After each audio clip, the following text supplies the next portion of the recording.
अभी हम समझेंगे कि डीएनए के जो सेगमेंट्स होते हैं उनका सेपरेशन कैसे करते हैं। डीएनए सेगमेंट्स के सेपरेशन के लिए हम जिस मेथड को काम में लेते हैं उसे बोलते हैं इलेक्ट्रोफोरेसिस, द जेल इलेक्ट्रोफोरेसिस। तो what is the procedure of this gel electrophoresis, उसी को हम समझते हैं। हमें टाइटल लिख देते हैं gel electrophoresis, separation of DNA molecules. देखिए प्रोसीजर को अपने स्टेप बाय स्टेप चलते हैं और चीज़ों को क्लियर करते रहेंगे। सबसे पहला काम हम बना देते हैं यहाँ पे एक डीएनए मॉलिक्यूल। ये हम मान लेते हैं कि हमारे पास में एक डीएनए मॉलिक्यूल है। सिंप्लीफाइड बना रहे हैं अपने डायग्राम, ताकि एग्जाम के अंदर आप कम टाइम के अंदर फटाफट डायग्राम बना सकते हैं और प्रेजेंटेशन दे सकते हैं। This is the DNA molecule, this is the DNA molecule. ये हमारे पास में एक डीएनए का मॉलिक्यूल है। अब हम क्या करेंगे, इसको छोटे छोटे सेगमेंट्स में डिवाइड कर देंगे। We have already discuss about the restriction endonuclease enzyme, so I am not explaining in detail about the RE and restriction endonuclease enzyme. यहाँ पे हमें केवल इतना सा समझना है, this DNA molecule is treated, this molecule is treated, किसके साथ में ट्रीट करेंगे, treated with restriction endonuclease enzyme, restriction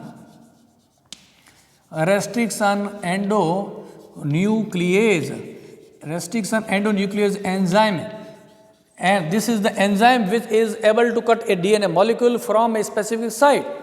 ये वो एंजाइम होता है जो डीएनए को अपने एक विशिष्ट स्थान से काटता है। This enzyme is restricted to cut from a particular recognition site. तो जैसे हम इसको करेंगे तो क्या होगा, हमारे पास में डिफरेंट लेंथ के डीएनए मॉलिक्यूल्स आ जाएंगे। डिफरेंट लेंथ के डीएनए मॉलिक्यूल्स प्रोड्यूस हो जाएंगे। कितने होंगे, ये कोई संख्या इस बात पे डिपेंड करती है कितने रिकॉग्निशन साइट है। मतलब एक डीएनए का मॉलिक्यूल है पूरा और उसको एक रिकॉग्निशन साइट है। अब रिकॉग्निशन साइट क्या है, उसकी डिटेल प्रीवियस वीडियो में जानी पड़ेगी। जहाँ से डीएनए को REN काटेगा, अगर एक जगह से कट करेगा तो दो टुकड़े बनेंगे। जितने रिकॉग्निशन साइट होंगे उतनी जगह से रेस्ट्रिक्शन एंडोन्यूक्लियस क्लीव करता रहेगा और उतना ही नंबर ऑफ डीएनए सेगमेंट्स बनते रहेंगे। तो ये जो डीएनए सेगमेंट्स है डिफरेंट लेंथ के हैं। तो यहाँ पर अपने नाम लिख देते हैं DNA segments of varying length. हमारे पास में क्या है, ये है डीएनए में सेगमेंट्स ऑफ वेरिंग लेंथ, क्योंकि सभी की लेंथ क्या होगी, बराबर नहीं होगी, छोटे बड़े होंगे, कुछ छोटे होंगे कुछ बड़े होंगे।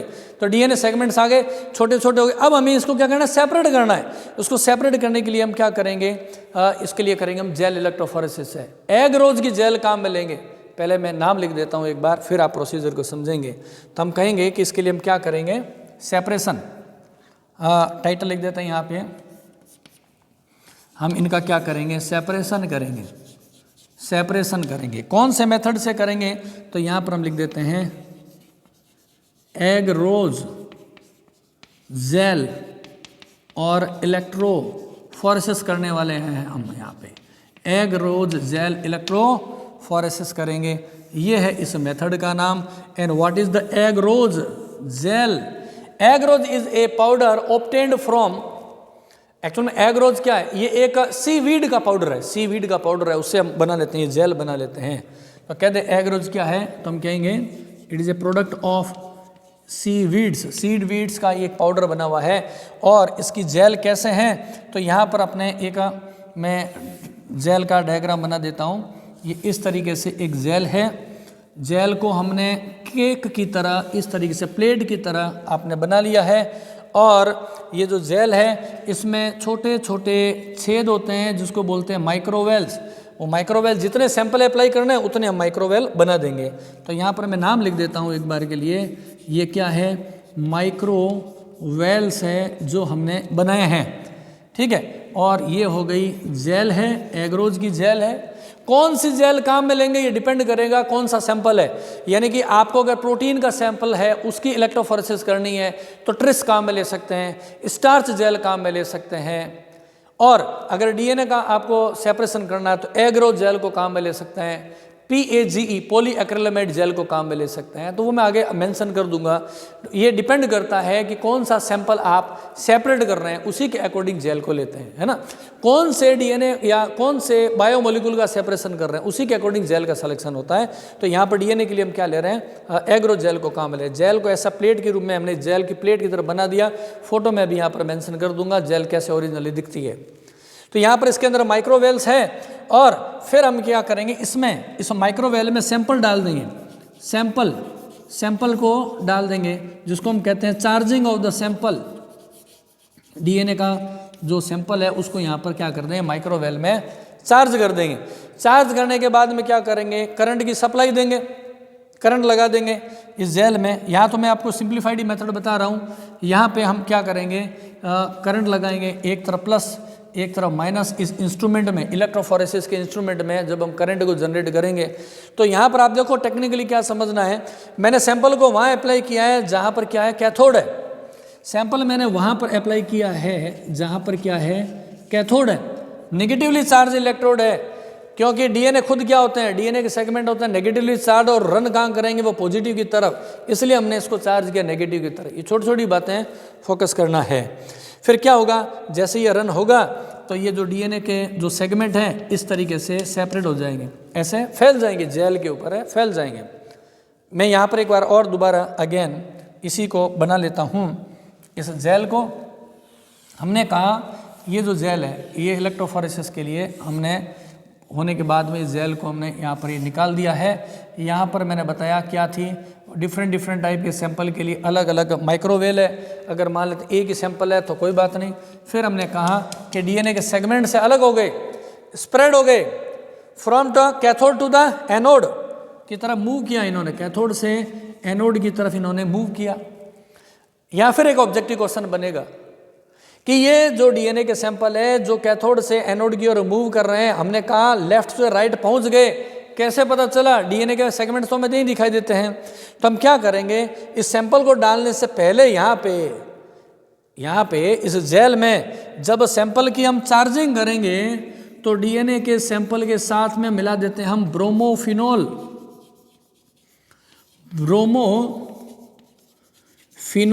ब्लू डाई है, ब्रोमोफिनॉल ब्लू डाई है, उस डाई को मिक्स कर देंगे। उसको मिक्स करने से क्या होगा, जैसे जैसे डाई आगे रन करेगी तो DNA रन कर जाएगा, तो हमें पता चल जाएगा कि DNA मॉलिक्यूल है वो कंप्लीट इस जेल के अंदर रन कर चुका है।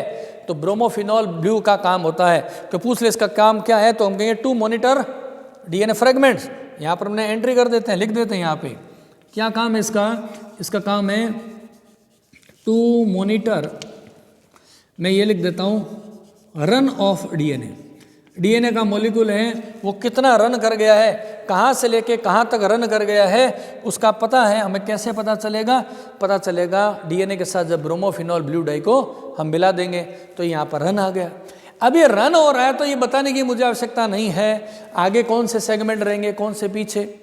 अरे किसी रेस के ऊपर पतले और मोटे आदमी लाइन से लाइन खड़े हो और जैसे रेस स्टार्ट होगी सबसे आगे कौन जाएगा, पतले आदमी, हल्के व्यक्ति भारी पीछे रह जाएंगे। तो DNA segments are separated as per the molecular weight, या कहते हैं लेंथ। लेंथ बड़ी होगी अगर किसी सेगमेंट की, उसका वेट भी ज़्यादा होगा। तो यहाँ पर क्या होंगे, जो सॉल्ट है यानी हम कहते हैं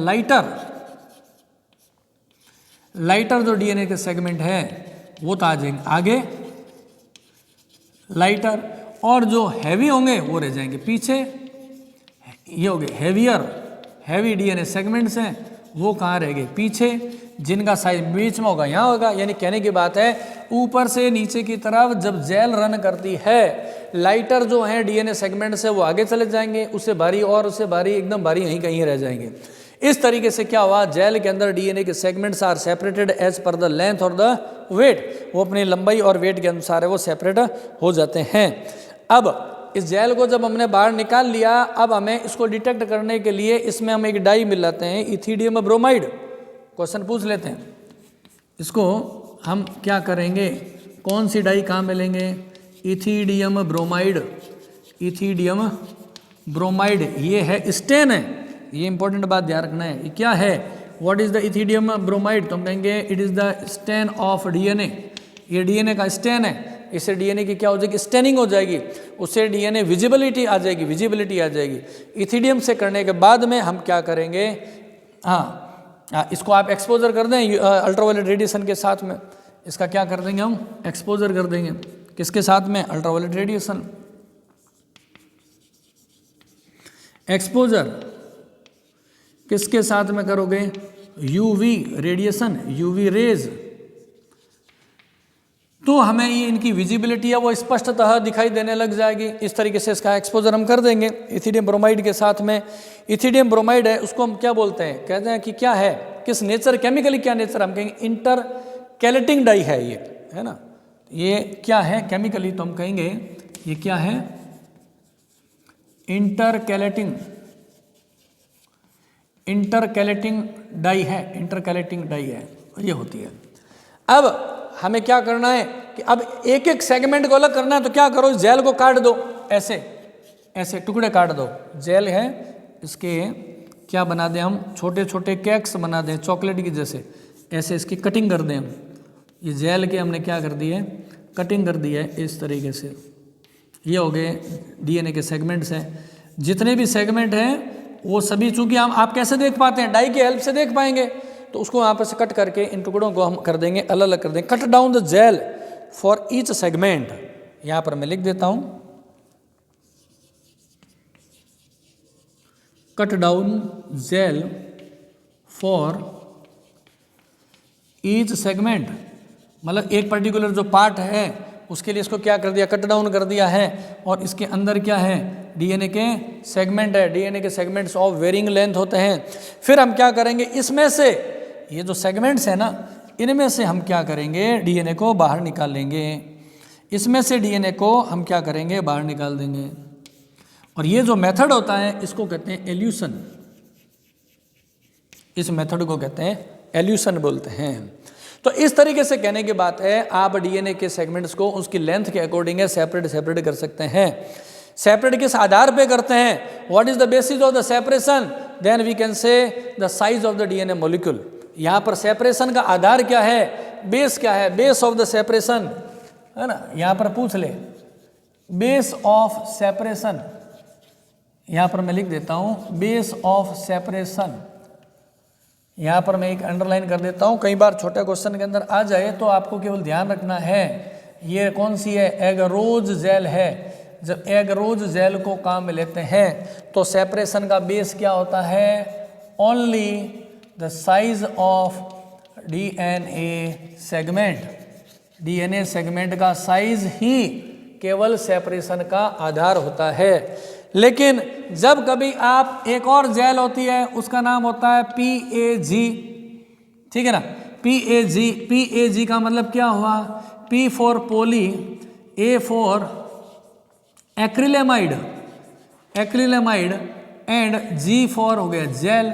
जब पोली एक्रिलेमाइड जेल को जब हम काम में लेते हैं तो यहाँ पर डीएनए का जो सेपरेशन होता है वो दो आधार पे होता है, there are two basis, first is the size of DNA molecule and plus charges, उनके ऊपर चार्ज क्या है और साइज क्या है।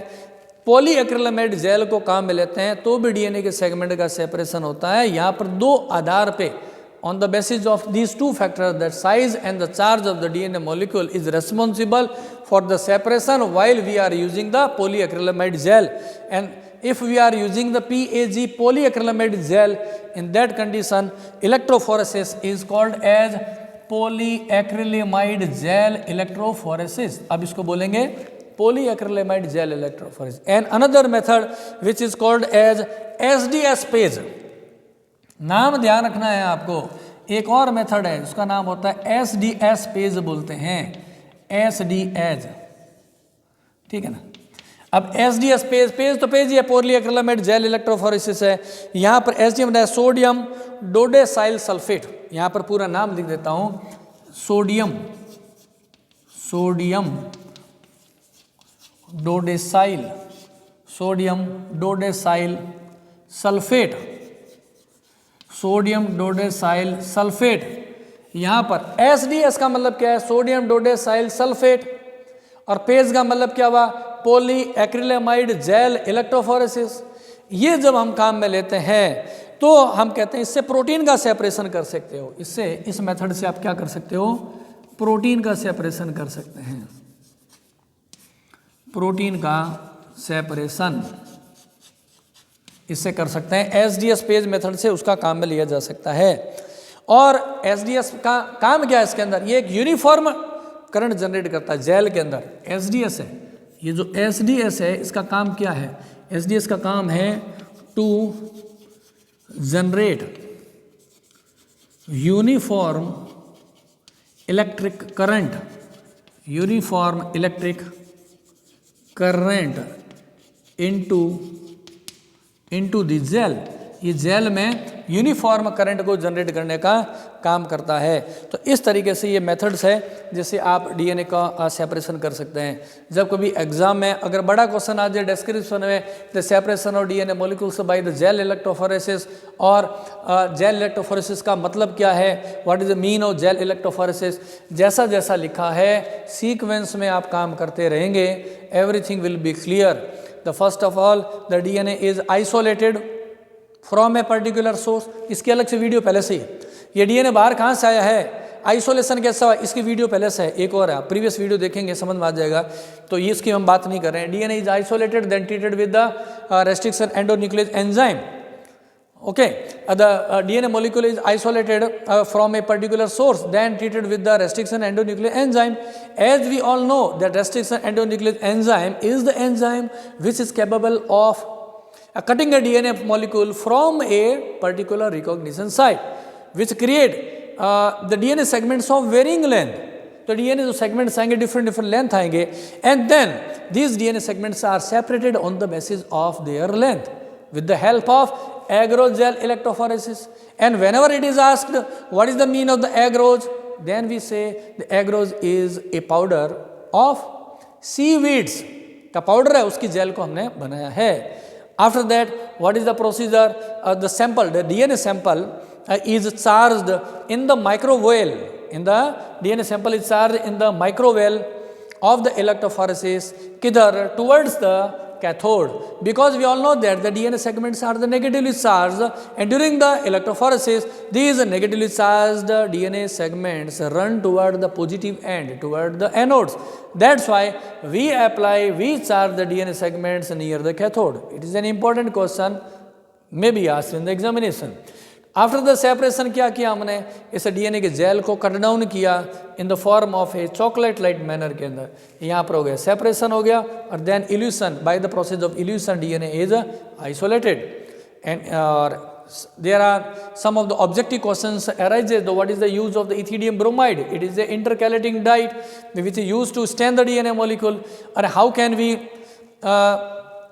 monitor, how can we monitor that DNA segments are spread or can run in the gel? This is monitored by the bromophenol bluol. So such kind of the objective questions are may be asked into the examination. तो जब कभी आप इस board पे जो लिखी हुई सारी चीज़ों को अगर समझ लेंगे तो आपको कुछ भी एक्स्ट्रा करने की ज़रूरत नहीं पड़ेगी। And best wishes for your bright future. और आप इसी तरह से आगे वीडियोस को देखते चलें, बढ़िया काम होगा।